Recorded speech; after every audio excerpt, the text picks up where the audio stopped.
स्वागत है इस खास प्रस्तुति में। चलिए सीधे मुद्दे पर आते हैं। हम सभी ने अपने घरों या मंदिरों में बड़ी बड़ी पूजा देखी है, राइट? लेकिन क्या आपने कभी उस एक चीज पर गौर किया है जो हर अनुष्ठान का हिस्सा होती है? मेरा मतलब है पवित्र अनाज या अक्षत। आज हम इसी अक्षत के पीछे छिपे उस गहरे अर्थ और कहानियों को डिकोड करेंगे जिन्हें हम अक्सर अनदेखा कर देते हैं। अब एक बहुत ही दिलचस्प सवाल यहाँ उठता है। जरा सोचिए, जब कोई बहुत बड़ा और भव्य अनुष्ठान हो रहा हो, जहाँ लोग सोना, चांदी, महंगे कपड़े और न जाने क्या क्या कीमती चीजें चढ़ा रहे हों, वहाँ मुट्ठी भर साधारण से सफ़ेद चावल का होना इतना ज़रूरी क्यों है? मतलब, इतनी सारी महंगी चीज़ों के बीच ये आम सा अनाज इतना स्पेशल कैसे बन गया? इसका जवाब हमें इतिहास की एक बहुत ही खूबसूरत कहानी में मिलता है। इस पूरी बात को समझने के लिए गांव के एक भव्य यज्ञ की उस कहानी पर नजर डालते हैं जहां धन और सच्ची भक्ति आमने सामने थे। ये कहानी देवराज नाम के किसान की है। देवराज बहुत गरीब था, लेकिन उसकी भक्ति बिल्कुल अटूट। वो रोज नदी से पानी लाता और मिट्टी के एक छोटे से मंदिर में पूरी श्रद्धा से भगवान की पूजा करता था। अब हुआ क्या कि गांव में एक बहुत बड़े यज्ञ का आयोजन हुआ और वहां का नजारा देखने लायक था। एक तरफ गांव के अमीर लोग भगवान को प्रसन्न करने के लिए सोना, चांदी, महंगी मिठाइयां और रेशमी कपड़े ला रहे थे, और दूसरी तरफ बेचारा देवराज खाली हाथ खड़ा था। उसके पास चढ़ाने के लिए कुछ था ही नहीं और वो अंदर से पूरी तरह टूट चुका था। ये एक ऐसा पल था जो किसी की भी आंखों में आंसू ला दे। लेकिन कहते हैं ना, जब आप सबसे गहरे अंधेरे में होते हैं, रोशनी तभी नजर आती है। देवराज के लिए भी वो रोशनी उसकी मां के शब्दों में छिपी थी।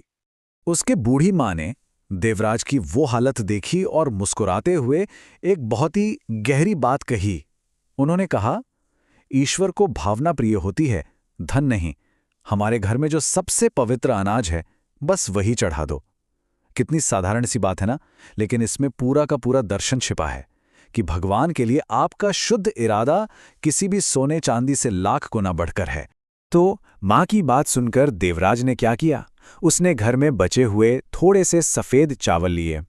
पहले उन्हें बहुत ही ध्यान से साफ किया, फिर पवित्र गंगा जल से उन्हें धोया ताकि कोई भी अशुद्धि न रहे, और अंत में भगवान के सामने खड़े होकर दोनों हाथ जोड़कर पूरी श्रद्धा के साथ वो चावल उन्हें अर्पित कर दिए।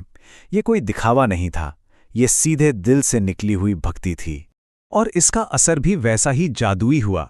उस रात देवराज को एक दिव्य स्वप्न आया जिसने हमेशा के लिए सब कुछ बदल कर रख दिया। सपने में स्वयं भगवान विष्णु देवराज के सामने प्रकट हुए। वो मुस्कुरा रहे थे और उन्होंने पता है क्या कहा? उन्होंने देवराज से कहा कि तुमने जो वो साधारण से चावल चढ़ाए हैं ना, वो मुझे सबसे ज्यादा प्यारे लगे हैं। जरा सोचिए, उस गरीब किसान के लिए ये सुनना कितना बड़ा पल रहा होगा। ये इस बात का अल्टीमेट प्रूफ था कि भगवान को सिर्फ और सिर्फ आपकी नीयत से मतलब है।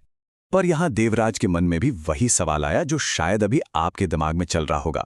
उसने भगवान से पूछ ही लिया, प्रभु, इतने बड़े यज्ञ में जहां लोगों ने सोने चांदी के ढेर लगा दिए, वहां मेरा ये मामूली सा अनाज इतना खास कैसे हो गया?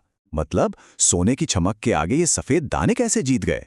इसके जवाब में भगवान ने जो कहा उसे ध्यान से सुनिएगा। उन्होंने समझाया कि चावल अन्न है, यानी जीवन का बेस, जीवन का आधार। ये कोई साधारण चीज नहीं है, ये तुम्हारी कड़ी मेहनत का प्रतीक है। जब तुम इसे चढ़ाते हो तो तुम अपना पसीना, अपनी जीवन शक्ति मुझे अर्पित करते हो। और सबसे बड़ी बात, ये सफेद दाने परम पवित्रता और तुम्हारे सच्चे मन का प्रतीक हैं। अब आप ही बताइए, इस सच्चाई और पवित्रता के आगे कोई भी दौलत कैसे टिक सकती है? बस यहीं से इस परंपरा की नींव पड़ी। अगली सुबह देवराज खुशी खुशी उठा और उसने अपना ये सपना पूरे गांव वालों को सुनाया। और जानते हैं, इसके बाद पूरे गांव ने इस प्रथा को अपना लिया। और यहीं से हमें वो शब्द मिलता है जिसे हम अक्षत कहते हैं। अगर आप इस शब्द को तोड़ें तो इसका मतलब होता है अ यानी नहीं, और क्षत यानी टूटा हुआ या नष्ट हुआ, जो कभी खंडित ना हो, जो कभी नष्ट ना हो। ये दाने सिर्फ चावल नहीं हैं, ये हमारी उस अखंड भक्ति, समृद्धि और शुद्धता का सिंबल है जो कभी नहीं टूटती। और यही कारण है कि आज भी, इतने सालों बाद भी, कोई भी शुभ काम हो, कोई भी पूजा, तिलक या हवन हो, अक्षत के बिना सब अधूरा माना जाता है। है ना कमाल की बात कि कैसे एक गरीब किसान के सच्चे मन से शुरू हुई कहानी आज हमारे हर बड़े से बड़े और छोटे से छोटे आध्यात्मिक अनुष्ठान का सबसे ज़रूरी हिस्सा बन चुकी है। तो इस पूरी चर्चा को समेटते हुए एक बहुत ही गहरा सवाल मैं आपके लिए छोड़ना चाहता हूँ। आज की इस दुनिया में जहां हम अक्सर चीज़ों को उनके प्राइस टैग से जज करते हैं, वहां सच्ची और बेदाग भक्ति कैसी दिखती है? क्या हमारी पूजा का असली मूल्य उन महंगी चीज़ों में है जो हम चढ़ाते हैं, या उस शुद्ध इरादे में जो अक्षत के एक छोटे से दाने की तरह बिल्कुल अटूट है? इस बारे में ज़रूर सोचिए।